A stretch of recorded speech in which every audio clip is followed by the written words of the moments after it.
દાદા આપ મારા મમ્મીને સમજાવો ને. ભાભીને ઘરની બહાર ન કાઢે. જે છું એ ભૂલે જાવ.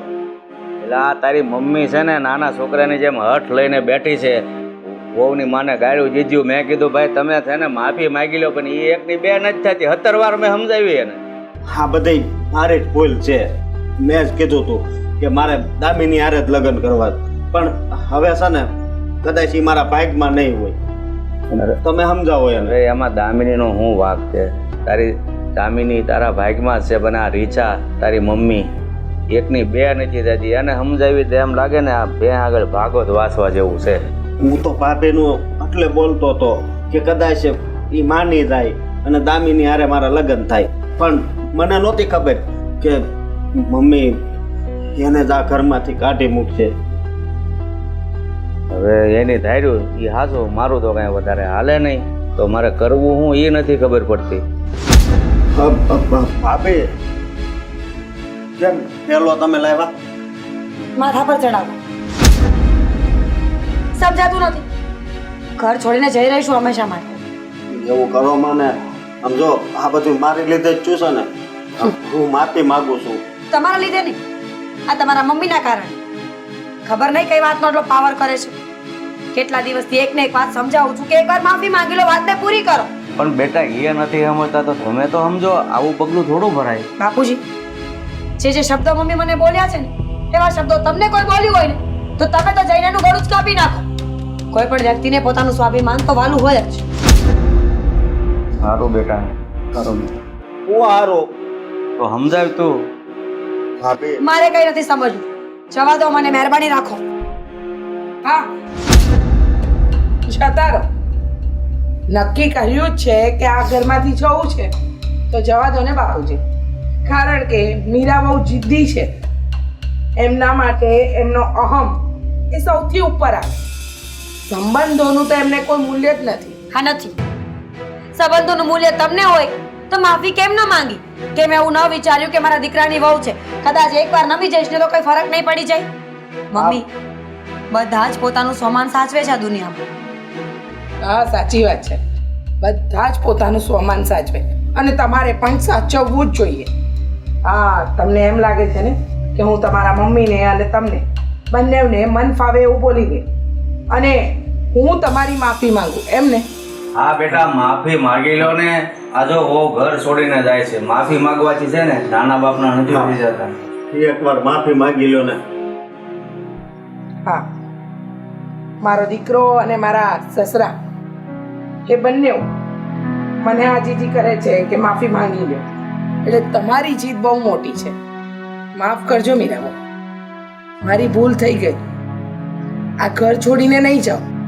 અત્યાર સુધી હું તમને જે કંઈ પણ શબ્દ બોલીને એ બધા શબ્દોની હું માફી માંગુ છું તમારી પાસે. મહેરબાની કરો, કારણ કે મારા દીકરાનું ઘર તૂટી જશે. એક દીકરાનું ઘર તો બંધાયું જ નથી, પણ જે દીકરાનું ઘર બંધાયેલું છે ને એ હું તોડવા નથી માંગતી.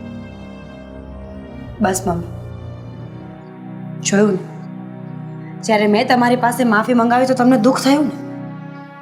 આવું જ દુઃખ મને લાગે છે ત્યારે તમે મને વાંજણી કહો છો, છપ્પર પગી કહો છો, ખબર નહીં શું શું. મમ્મી, હું એક સ્ત્રી છું. મારા માટે મારો પરિવાર જરૂરી છે, ના નથી પાડતી, પણ એનાથી વધારે મહત્વનું મારું સ્વમાન છે. હું આખા ઘરને સાચવું છું. મમ્મી, મને દુઃખ એ જ વાતનું લાગે કે મારી પોતાની સાસુ જ મને નહીં સમજે તો દુનિયા મને ક્યારે સમજશે? ખબર છે મારા ઘરે બાળક નથી, પણ એનો દોષ મારા ઉપર નાખવાની જરૂર નથી. એના બદલે ઈશ્વર પાસે પ્રાર્થના કરો કે કદાચ ગયા જન્મોના કોઈ એવા ખરાબ કર્મો હોય, કોઈ મારી ભૂલ હોય, કોઈ તમારી કોઈની ભૂલ હોય, ઈશ્વર એને માફ કરે અને આપણા ઘરને એક બાળક આપે, એક સંતાન આપે. પણ નહીં, આ દુનિયામાં કુરિવાજ ચાલી જ રહ્યા છે ને કે સ્ત્રીને બાળક ન થાય એટલે ભૂલ એની જ છે, છપ્પર પગી છે, એના પગલાં સારા નથી. મને માફ કરજો કે મેં તમારી પાસે માફી મંગાવી, તમને નમાવી, પણ હું તમને એટલો જ અહેસાસ કરાવવા માંગતી હતી કે એક સ્ત્રી હોય એનો મતલબ એવો નથી કે હર હંમેશા નમીને જ ચાલવું પડે, ક્યારેક પોતાના માટે સ્ટેન્ડ લેવું પડે. ક્યારેક પોતાના માટે લડાઈ કરવી પડે. તમને શું લાગે છે હું આ ઘર છોડીને જાત, તમને બધાને મૂકીને જાત? ક્યારેય નહીં. ઘર છે અમારું. તમને બધાને છોડીને હું ક્યારેય ખુશ નહીં રહું. અને હા, તમે ચિંતા ન કરો. આજે સગાઈ મેં તોડાવી છે ને, એ સગાઈ હું જ ફરી વખત કરાવીશ. હા, હું જઈશ રાધાબેન પાસે, માફી માંગીશ મારી ભૂલની, અને વિશ્વાસ રાખો હું જ સમાધાન કરાવીશ. અને જો હું પાછી ના આવું ને, તો આ થેલો લઈને મને બહાર મૂકી દેજો. હું ઘર મૂકીને જતી રહીશ. ના હો, મને પૂરેપૂરો વિશ્વાસ છે.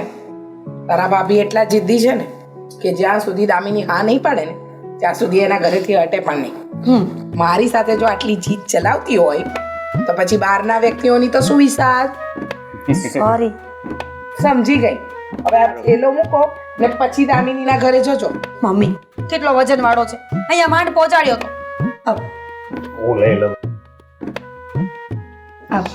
તો હું જાઉં રાધાબેનના ઘરે. જય શ્રી કૃષ્ણ. જય શ્રી કૃષ્ણ.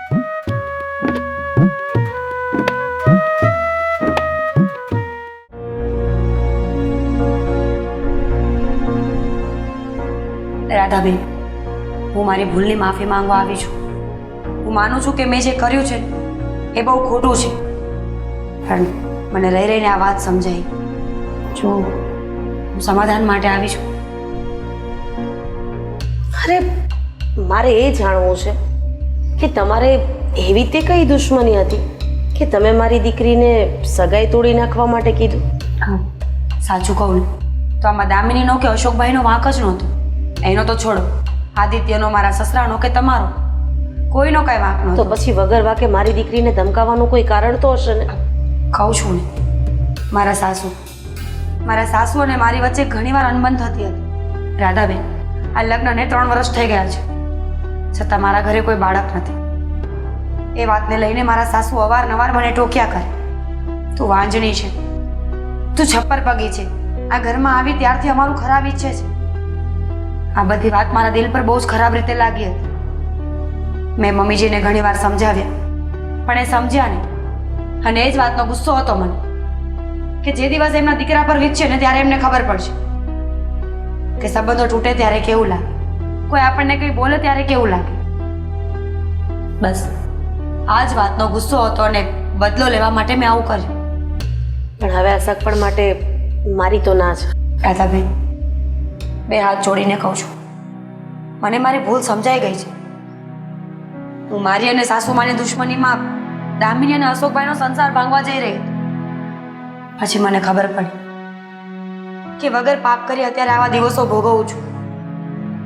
વાંજણી છું, બાળક નથી મારા ઘર. અને જો આવા પાપ કરીશ ને તો ઈશ્વર મને ક્યારે બાળક. નહીં, એવું કોણે કીધું કે જેણે પાપ કર્યા હોય એને જ ભગવાન સંતાન નથી આપતું? અરે પૂર્વજન્મની લેણા દેણી જ્યારે તમારે કોઈ સાથે બાકી નથી રહેતી તો ભગવાન સંતાન ન પણ આપે. અને હા, એ વાતમાં તો તમારા સાસુનો વાંક છે, 100% વાંક છે. સંતાન થવું ન થવું એ સ્ત્રીના હાથની વાત નથી, એ તો કુદરતના હાથની વાત છે. અને સૌથી ખરાબ શબ્દ વાંજણી, એ તો માણસને સૌથી વધારે લાગે. જો મારે દામિની સાથે વાત કરવી પડશે. જો મારી દામિની હા પાડશે ને તો હું આ સગપણ માટે જરૂર હા પાડીશ. હા, બસ આ એક શબ્દ હતો જે મને અહીંયા સુધી પહોંચાડીને ગયો છે. તમે સમજો છો, સમજદાર છો. એવું હોય તો એક વખત તમે ઘરે આવીને વાત કરો. કદાચ મારા સાસુને ખબર પડે કે એમની પણ ભૂલ હતી. આ ગુનામાં ફક્ત હું એક નહોતી. ઠીક છે, જો દામિની હા પાડી દેશે ને તો હું જરૂર તમારા ઘરે આવીશ અને આ બાબતે વાત પણ કરીશ. ખૂબ ખૂબ આભાર તમારો કે તમે મારી વાતને સમજી.